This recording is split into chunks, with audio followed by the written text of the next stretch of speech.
I have a question. Have you ever seen an action movie with more sex scenes than actual action sequences? I'll wait.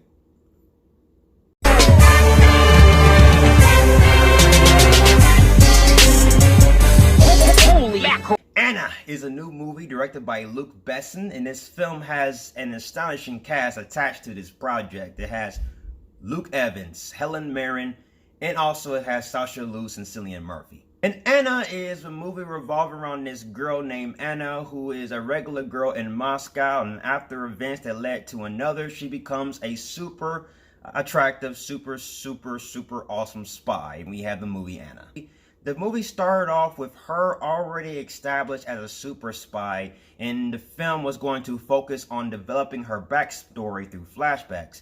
I will talk about that in a second. But overall, this movie is not particularly bad when you think about the performances. Sasha Luz, she plays Anna, she plays a super spy, and throughout the film, she does an okay job with her performance. It's just the characterization, the narrative for her character is not really developed. I have a hard time gravitating towards her character or not caring for her character because the film itself does a bad job of fleshing out her story. They attempt to flesh out her story, but the way they do it is poorly handled. Outside of Sasha Luz, the performances were alright, but I feel like their performances themselves didn't really impact the movie, or in no way, shape, or form. Cillian Murphy, Luke Evans, and Helen Mirren, I felt like they were literally there for a paycheck. Now, that's not necessarily a bad thing, it's just that their performances is not really memorable. I left the movie thinking to myself, is this a porno or was this an action film? And the reason why I said is this a porno is because this movie was drenched with sex scenes. Like, multiple sex scenes in this movie. Like, every other scene there's a sex scene. Almost felt like there's like almost 6 sex scenes in this movie. That's not necessarily a bad thing. I won't mind seeing Sasha Luz getting hot and heavy, but I want to see her, drop bodies and stuff like that. There are some very cool action sequences in this movie. Well, two action sequences actually.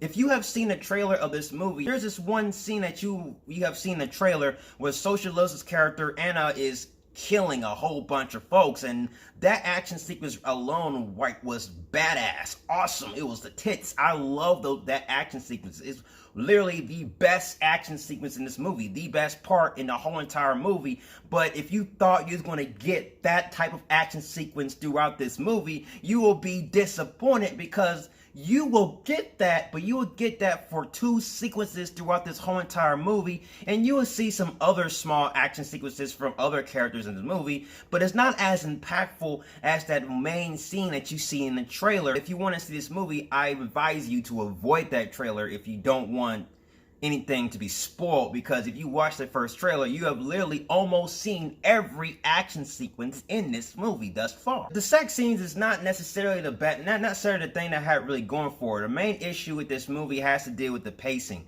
The pacing and the way they was trying to formulate their plot and story. That's when this movie becomes sloppy structurally. Because of the film's way to tell their story, it's so jumbled. There is times in this movie where the movie will go back in time. We'll have a flashback scene go back in time, like 3 years earlier, and then they would jump into a different timeline, like 3 months earlier, while they're already in a flashback scene. Let me explain that in detail, just in case you didn't miss me.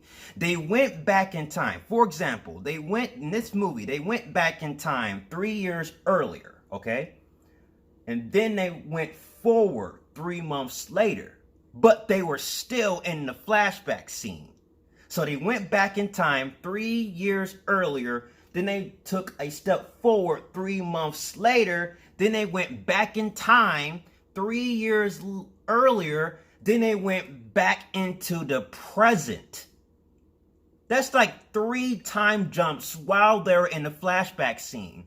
Who would do something like that? That was amazing. So amazing that they did that a couple times in this movie. And when the film does that, that's what makes it confusing and makes it hard for the audience to follow the story. Some of the flashback scenes is unnecessary and didn't really need to be there. Like I said, Anna is basically a forgettable film, and I wouldn't recommend watching this movie. This movie has some decent performances, two great action sequences, but outside of that, you're just gonna get a jumbled story that doesn't flesh out its narrative properly, and also you're gonna get a overabundance of sex scenes over action sequences. So that's gonna be so. But if you want to see Sasha Lewis getting hot and heavy, then definitely it's worth checking out. But if you want to watch a pure action movie, I recommend staying far away from this movie. I'm going to give Anna a Val Kilmer Batman. This is a forgettable movie. I wouldn't recommend checking out this movie. I just stay away from it and just forget it exists. Alright, and that's my review of Anna. Have you seen Anna? What are your thoughts? Comment below, and I'll see you guys in the next review. If you like everything you see and you agree, subscribe to my channel and join me in the Batman family. I'll have more Batman-tastic reviews on the way. You have been warned. Till then, ciao.